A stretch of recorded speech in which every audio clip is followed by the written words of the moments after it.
Op de meerbomen Nudij worden zeilingen, dat binnen Biemkes jonger dan 3 jaar, rooid om ergens oors weer een mooi plakje te krijgen.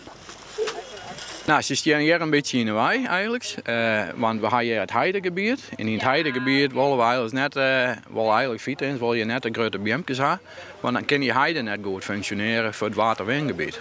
Hier wordt het drinkwater voor een groot deel van Friesland. En dat moeten ze skin mogelijk houden. En daarop wil je geen vee hebben, wil je geen,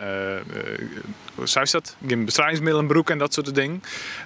Maar doordat je bijvoorbeeld geen skierper in de ken op deze heide, moeten wij het met de hand eruit halen.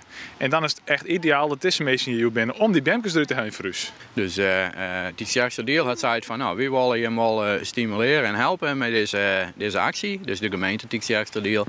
En die zei van nou, je hebt dat bij een locatie bij u in de gemeente door. Dan willen we die weer uitdelen aan onze gemeenteleden. Dus ze gaan haast 13 december kunnen alle gemeenteleden uit het sterkste deel die kunnen weer een mooi biemke halen. Een beem is natuurlijk best wel meteen iets groots. Ja. Het is net liets.